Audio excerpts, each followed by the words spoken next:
தை அமாவாசை இந்த சிம்ம ராசிக்கு செய்யும் யோக பலன்கள் என்ன? பொதுவாக உங்கள் ராசி அதிபதி சூரியன், அவர் கூட சந்திரன் சேரும் காலகட்டத்தில் தான் அமாவாசை. உங்கள் ராசிக்கு 6ஆம் இடத்தில் சேருது. பொதுவாக 6ஆம் இடத்துல சேர மட்டும் கூட ஒரு 4 கிரகம் வேறு சேருதுங்க. இந்த 4 கிரகங்கள் சேர்ந்து செய்யும் யோக பலன். எப்பவுமே நான் சிம்ம ராசிக்கு ஒன்று சொல்லுவேன், குடும்பத்துக்கு ஒரு சிம்ம ராசி இருந்தால் குடும்பம் செழிப்பாகும். இந்த சிம்ம ராசி ஒன்று தாங்க எல்லாத்தையும் அரவணைத்து வேணும், எல்லாரும் வேணும்னு நினைக்கிறது, எல்லாம் பர்ஃபெக்டாக இருக்குன்னு நினைக்கிறது. இவங்களுக்கு கோபக்காரங்கன்னு ஒரு பேர் மட்டும்தான் கடைசியாக வந்து நிற்கும். ஆனால் இவங்க கரெக்டாக பண்ணியிருப்பாங்க, எது ரைட்டு எது தப்புன்னு கரெக்டாக சொல்லக்கூடிய ராசி. ஒரு அமாவாசை தான் நம்ம இறைவனுக்கும் சரி நமக்கும் சரி சமமாக பங்கிடுற மாதமாக இருக்கும். இந்த மாதத்தை விட்டுருவோமா? முன்னோர்கள் வழிபாடு பண்ணுறதுக்கு முதல்ல பண்ணி பாருங்கள், மிகப்பெரிய இதாக இருக்கும். உணவு தான் இவங்களுக்கு. ஏன்னா சந்திரன் நீர் வீட்டில் இருக்கும். நீர்னா சந்திரன், இதெல்லாம் உணவு வீடு. இதுதான் சனி சந்திரன் புணர்ப்பு வேறு. இதை பார்ப்போம். அடுத்து சூட்சம விஷயத்துக்கு வரும். சார் வேலை கிடைக்குமா கிடைக்காதா? வேலைக்கு போராடிட்டுருக்கோம், எக்ஸ்ட்ரா டியூட்டி போயிட்டுருக்கு. ஒருத்தர் ஃபஸ்ட்டு வேலை இல்லைங்கிறது ஒரு செக்டார், வேலையில் கஷ்டங்கிறது ஒரு செக்டார்.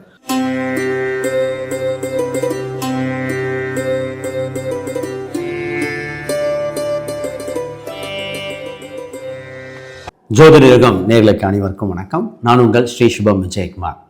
தை அமாவாசை இந்த சிம்ம ராசிக்கு செய்யும் யோக பலன்கள் என்ன? பொதுவாக உங்கள் ராசி அதிபதி சூரியன், அவர் கூட சந்திரன் சேரும் காலகட்டத்தில் தான் அமாவாசை. உங்கள் ராசிக்கு 6ஆம் இடத்தில் சேருது. பொதுவாக 6ஆம் இடத்துல சேர மட்டும் கூட ஒரு 4 கிரகம் வேறு சேருதுங்க. இந்த 4 கிரகங்கள் சேர்ந்து செய்யும் யோக பலன்கள். பொதுவாகவே இந்த அமாவாசையில் திதி கொடுத்தால் விதியில் உள்ளதை மாற்றலாம்.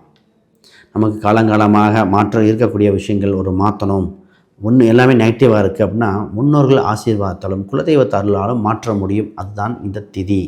அதை பற்றி இன்னும் சிறப்பாக பேசுவோம். ரைட், முதல்ல புதுசாக பார்க்குறவங்க சப்ஸ்கிரைப் பண்ணிக்கோங்க. கேள்விகள் சந்தேகம்னா பார்த்துட்டு கமெண்ட் பண்ணுங்கள்.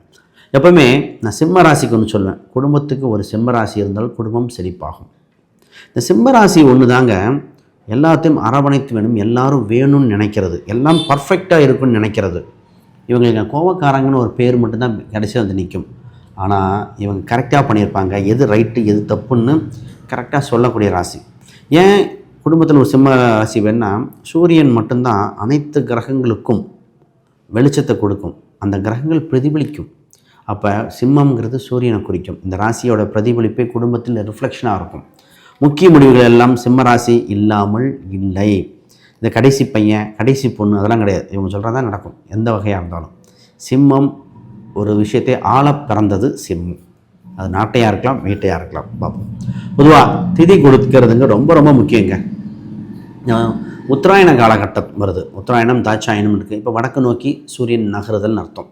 அப்போ என்னென்னா ஒன்றும் இல்லை, சிம்பிளாக நீங்கள் சயின்டிஃபிக்காக பார்த்தீங்கன்னா கிழக்கிலிருந்து மேற்கு நோக்கி வரும்போது வடக்கு ஒட்டி வரும், இன்னொன்று தெற்க ஒட்டி வரும். இப்படி தான் நான் ஸ்டூடெண்ட்டுக்கு சொல்லுவேன். டைரக்ஷனே இப்படி மூவ்மெண்ட் வரும், ஒரு ஆர்க்கு மாதிரி வருங்க. அந்த ஆர்க்கோட ஸ்பீடு ஜாஸ்தியாக அதுதான் கான்செப்ட். இதுதான் இப்போ இந்த காலகட்டத்தில் உத்தராயண காலகட்டத்தில் என்ன நடக்கும்னா, இந்த காலகட்டத்தில் தான் அஸ்ட்ரானமிக்கலாக மாற்றம் ஏற்படுது. சரி, நமக்கு வாழ்வியல் சாஸ்திரத்தை 3 அமாவாசை மெயினாக சொல்லுவாங்க. ஆடி அமாவாசை, மாகாள அமாவாசை, தை அமாவாசை. தை அமாவாசை என்ன சிறப்புனா, இந்த ஒரு மாதத்தில் மட்டும் தான் நல்லது செய்வோம். மற்ற அமாவாசை பாருங்கள், ஆடி அமாவாசை ஐயோ நல்லதெல்லாம் வேண்டாங்க, கல்யாணம் வேண்டாங்க, வீடு மாற்ற வேண்டாங்க. சரி, மகள அமாவாசை தான் புரட்டாசியில் கல்யாணம் வைக்காதீங்க, வேறு எதுவும் வைக்காதீங்க. இந்த ஒரு அமாவாசை தான் நம்ம இறைவனுக்கும் சரி நமக்கும் சரி சமமாக பங்கிடுற மாதமாக இருக்கும். இந்த மாதத்தை விட்டுருவோமா? முன்னோர்கள் வழிபாடு பண்ணுறதுக்கு முதல்ல விரதம் இருந்து காலையில் ஒரு நீர்நிலைக்கு சென்று, நீர்நிலை உள்ள ஆற்றங்கரையாக இருக்கலாம், ஏதோ உங்கள் ஊர் பக்கம் இருக்கலாம், இல்லை காசி ராமேஸ்வரம், இல்லை பாபநாசமாக இருக்கலாம், இல்லை ஆறுகள் உள்ள பவானியாக இருக்கலாம், அமராவதியாக இருக்கலாம், காவேரி ஆற்றுப்படுக்கைகள் ஏதோ ஒரு இடத்துல சென்று முன்னோர்களுக்கு திதி பிண்டங்கள் வைத்து பண்ணுவாங்க. அதை பண்ணிவிட்டு முடிஞ்சால் யாகம் பண்ணிக்க திலகம் பண்ணி உங்கள் தெரிந்த முன்னோர்கள் பேரெல்லாம் சொல்லி அத்தனையும் விளக்கி விட்டால் தடைகள் விலகும். வாழ்க்கையில் அத்தனை விஷயம் சக்ஸஸ் ஆகும். நிறைய பேர் திருமண தடையாக இருக்கா, திதி கொடுக்க சொல்லுவோம். திருமண தடைக்கு பரிகாரம் கொடுத்தும் சரியாகலைன்னு எப்படி? கேள்வி இதுதானே. எல்லா பரிகாரம் பண்ணிட்டேன், ஏன் எனக்கு கடமை இல்லை? அப்போ இது எல்லாத்துக்கும் கேள்வி இருக்கும். சார் எல்லாம் கஷ்டப்பட்டு அவ்வளோ உழைக்கிறேன், ஏன் நடக்கலை?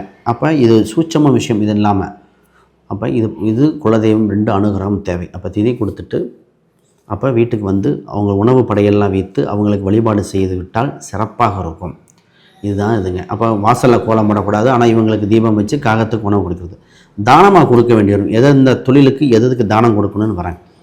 முதல்ல சிம்ம ராசி. சார் அஷ்டம சனி இருக்குது இந்த காலகட்டத்தில், ரைட்டா? முதல்ல அஷ்டம சனிங்கிறது சனி கர்மகாரகன். அவரை விளக்குவதற்கு, அவர் தொந்தரவுலேருந்து மீண்டு வர இந்த வருஷத்தில் இது பண்ணுறதுக்கு தான தர்மங்கள் கொடுத்து, குறிப்பாக முன்னோர்கள் வழிபாடு பண்ணிவிட்டு உணவு தானம் எல்லாத்துக்கும் ஒரு பொட்டலம் போட்டு எல்லாத்துக்கும் கொடுக்க சொல்லுவேன். உங்களால் முடிந்த உழவுக்கு ஒரு ஒன்றும் இல்லை, 5 பொட்டலாம் தான் 10 பொட்டலாம் இருந்தாலும் சரி, உணவு அங்கே இருக்கிற ஆர்ஃபனேஜுக்கு கொடுங்க, இல்லை ஆர்ஃபனேஜுக்கு போய் டொனேஷன் பணம் கொடுத்துருங்க. கொடுத்து விட்டால் இந்த கர்மகாரகன் சனியோட தாக்கம் குறையும். பள்ளி சவுண்டு கேட்குதான்னு தெரில, உங்களுக்கு எனக்கு கேட்டிருக்கும். அப்போ இந்த ஆர்ஃபனேஜ் சம்மந்தப்பட்டது இது அப்படியே கொடுத்துட்டிங்கன்னா நிச்சயமாக மாறிடும்.